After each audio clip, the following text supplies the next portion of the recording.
Everyone, it's Zach with Palantir Research. We've got huge breaking news. Palantir has finally won the Titan contract. But there's still more work to be done, and we even do get clues on how big this contract can potentially be from other sources, like Defense News quoting a Palantir vice president, and this is not even in Palantir's own press release. And really quick, at the same time, they also announced AIPCon taking place tomorrow, March 7th. 60 customers will showcase their AIP work while unveiling more than 20 plus new customers and partners.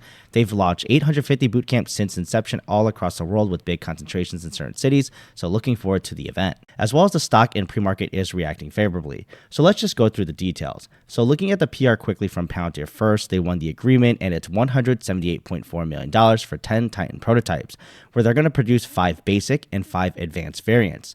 The reason being that they want to continue upgrading and testing out new variants of this prototype before putting in a mass order of vehicles. Now this makes sense. They emphasize this is the Army's first AI-defined vehicle here, and they want to show that.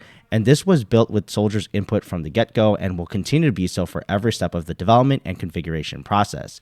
And Titan really is to bring 21st century technology to targeting for the Army with automation of target recognition and geolocation with different sensors, all with land, sea, air, and even space. So they also note the partners who they're working with as the subcontractors listed. Notably, a lot of you are also interested in Anduril, and I do play that trailer in the background. Then it closes out with a few quotes here from management. But interestingly, looking around, I was able to find more information from Defense News how big this could potentially be.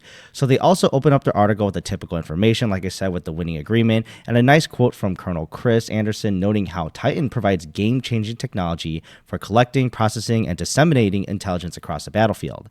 Now, here's Bryant Chung, Palantir Senior Vice President for Defense Solution, also noting the feedback-centric way of developing Titan, which even would say helped ensure the company's winning system to get what is most needed on the battlefield and making sure they're on the right track, which is Palantir's MO and everything they've done so far, commercial and government. And now we get to the juicier part here. They also note the prototypes of 10 for this 2-year contract, but by 2026, at that point, the Army will decide after this further development period if they want to transition to a full production, which is the real goal of this contract here, and of course, if you're looking at the long game. Chong from Palantir themselves estimate this could be in the range of 100 to 150 systems. Now, this is completely horrible math, completely estimated numbers from thin air from me, but if they're doing 10 prototypes of, say, $178.4 million, $17.8 million per vehicle, and let's just say with mass production, it goes down to 10 million per vehicle, which in making up that per vehicle, which is 100 times 10 million or $1 billion, with 150 being $1.5 billion. Now, remember, they have subcontractors they're working with, so Palantir is providing these vehicles, but relying on these partners to help them deliver that. So that $1.5 billion is top line with expenses they need to be taken out, and mostly for production, I'm assuming. But I think that's not necessarily overly crazy estimates if they were to win some more. And remember, we don't know the time frame of expectations for that 100 to 150 delivery if they even win, and that's still just an estimate here from the Palantir vice president. But it's cool to think about, but it's finally to get that finality here that they actually won, and now we can just actually move on and try to win more other contracts as well as further develop and show what we can do here.